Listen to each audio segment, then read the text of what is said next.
Studi kata endunamo, Filipi 4 ayat 13. Panta isquo ento endunamonti me Kristo.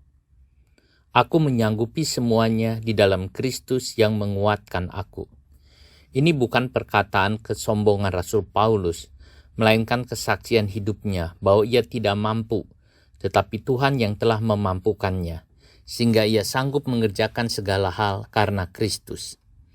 Endunamo berasal dari kata en, di dalam, ditambah dengan dunamo, kekuatan, sehingga artinya kekuatan di dalam. Istilah sederhananya adalah memasukkan kekuatan atau tenaga ke dalam supaya menjadi kuat. Kata ini hanya ditemukan dalam bahasa Yunani dalam Alkitab. Idenya adalah membuat seseorang menjadi kuat kembali lagi sehingga dapat bekerja. Kata ini dapat digunakan secara jasmani, Ibrani 11:34, tetapi lebih sering dipakai secara rohani untuk penguatan iman. Misalnya Abraham, imannya semakin kuat mengenai janji Tuhan, walaupun usianya sudah tua dan Sarah sudah mati rahimnya. Ia seperti diberi kekuatan Tuhan sehingga imannya tidak menjadi lemah. Roma 4:20. Ishak adalah hasil mujizat yang dilakukan Tuhan sebagai jawaban atas iman Abraham. Robertson mengatakan endunamo berarti menuangkan kekuatan ke dalam. Ini menunjukkan selama penantian Tuhan menginjeksi kekuatannya kepada Abraham dan Sarah sehingga tetap percaya. Dalam surat Filipi ini Paulus memakai kata endunamonti yang adalah bentuk present. Ini menunjukkan bahwa Kristus terus-menerus memberi kekuatan kepada Rasul Paulus sehingga ia sanggup menjalankan kehidupan supranaturalnya. Saudara memahami jika ada orang sakit dalam kondisi yang lemah, ia membutuhkan obat. Dokter memasukkan atau menginfus obat sehingga pasien menjadi kuat. Itulah endunamo, yaitu memasukkan kekuatan obat. Demikian juga Tuhan memasukkan kekuatannya kepada kita. Paulus menggunakan kata ini berulang kali dalam suratnya kepada Timotius.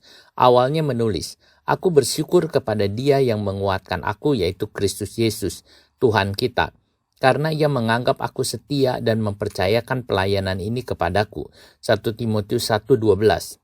Ketika Paulus mengetahui pencobaan yang akan dialami Timotius, ia menasehati, "Sebab itu hai anakku, jadilah kuat oleh kasih karunia di dalam Kristus Yesus." 2 Timotius 2 ayat 1. Dalam bab terakhir, Paulus menegaskan, "Tetapi Tuhan telah mendampingi aku dan menguatkan aku, supaya dengan perantaranku Injil diberitakan dengan sepenuhnya, dan semua orang bukan Yahudi mendengarkannya. Dengan demikian aku lepas dari mulut singa." 2 Timotius 4 ayat 17.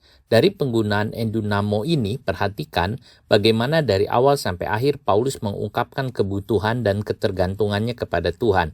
Tidak ada pencobaan yang tidak bisa kita kuasai, tidak ada kekurangan yang tidak bisa kita tanggung, tidak ada kesulitan yang tidak dapat kita atasi, tidak ada pekerjaan yang tidak dapat kita lakukan. Seandainya kita hidup bersekutu dengan Yesus Kristus, karena seperti hari atau jam kita, demikianlah kekuatan kita sedemikian rupa. Sehingga kita akan terkejut dengan diri kita sendiri saat kita melihat apa yang telah kita capai. Kekuatan Kristus tidak pernah ditemukan di dalam hati yang bangga dengan kekuatannya sendiri. Keduanya tidak bisa hidup berdampingan seperti terang dan gelap. Oleh karena itu Rasul memuliakan segala sesuatu yang mengingatkannya akan ketidakberdayaan dan kelemahannya. Pada mulanya ia berdoa berulang-ulang mohon duri dalam dagingnya disingkirkan.